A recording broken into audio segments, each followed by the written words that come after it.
now we're going to look at going into the versatile riva, but always, when we look at any guard, we always want to talk about the prevention before it even happens, right? So stopping it before you even get the grips. And that's very important when we start looking at like any position that somebody's really good at. If they get to it, most of the time they can finish it. And so we don't want to even let that happen, right? Sometimes you want them to get in the position or practice maybe how to defend it. But ideally, you want to break those grips before anything happens, right? So when we're looking at versatile riva, I'll have Soto sit down. The grips he needs to make this work, okay, is he needs this foot to come to the inside, hooking my thigh nice and tight.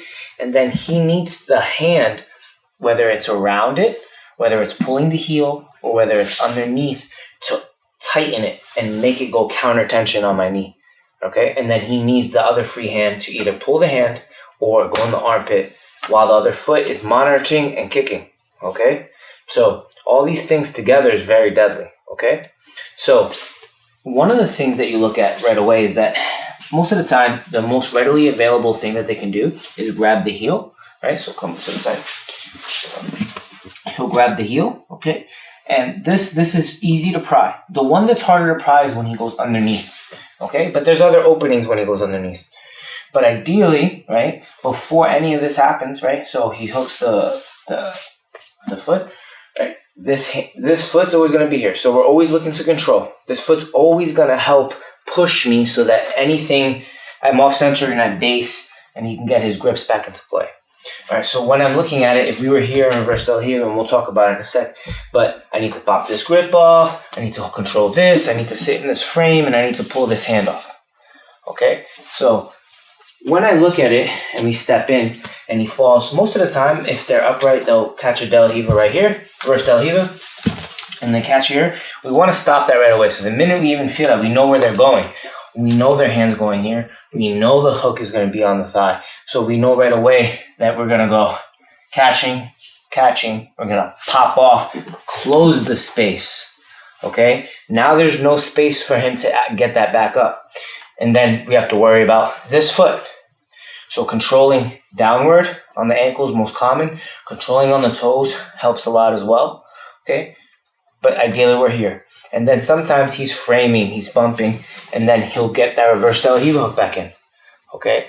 But it's not a problem because what we want to do is we want to poke at him, and we always want to keep breaking these grips, right? So he doesn't, even if he has this grip, he still has a moment where he has to actually get my foot, get my weight back. He has to pull this, and then he has the space to go in.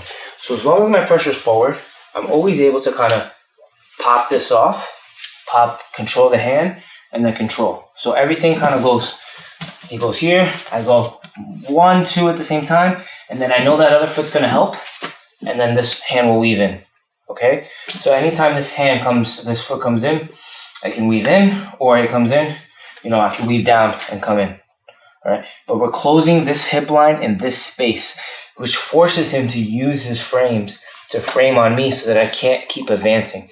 And then a lot of things happen. We can go back to that knee shield grip previously on volume 1, gripping, and then it goes right into kind of like a knee shield, okay? So when you do this really correct, he has to bail and he has to square up, right? Or he has to make space to get this back inside, because right now he does not feel safe because my knee is dropped into his hip line space. And really the only thing that's saving him is his knee shield and his frame, which his frame can be easy to just negate and just go right to a submission, whether it be a darce, whether it be some type of submission. Okay, so when we're looking at it, most of the time when somebody plays, they go in and you're immediately popping these off and get into that space. So he gets in here, maybe the foot's here, so I negate it, grip, pop, and I get into this space, okay? Whether I'm scooping, whether I'm my stomach on top of his shin, whether I'm trying to pass like here, right? Every time I come into this space, I'm always trying to kill these grips before it happens. So one of the things I like to do sometimes when I roll is the minute they even try to do it, I just go here, and I go here, and I go here, and then they frame, and then they try to get it back on, and they catch it again, and then I break it again. and then they do it again. And we keep doing this, and we keep poking at them, because now every time they do it, I get closer and closer and closer. And then there's a moment where I'm too close, and then I'll fall into that space. So breaking grips for reverse del Riva is super important, right? And keeping my weight forward while I do it. One of the things you don't want to do is break a grip, right? And then keep your weight kind of too back. Even if you're back here, it's okay for a second, but you want to put the weight forward. You want to close this space, because we're only shifting our weight so we can break and break. And we want to do it before he does any type of underhook with this hand. So try to switch to a stronger grip. Okay, come back. When I look at it here, I want to grip it right away. Grip into that space and go. And even if this bumps me a little bit, it's okay. Go underhook, or you can weave down and there's space. Because right now his leg's pinned, so if he kicks or extends too hard, he's in pretty bad territory. Okay. Always breaking grips when we go into the reverse del Riva before it happens. So prevention, before any of this happens, before we do any type of pass, we always try to kill those and then go forward. Right? Which is why when we get to here, this always comes into play, because the moment I close this space, that knee shield will come in to help him, because that's all he got. And as soon as we get here, there's so many things we can do with the knee shield, but we're not worried as much about the reverse del Riva because we've already killed those grips. Prevention when we're killing those grips, always before we start to do anything else.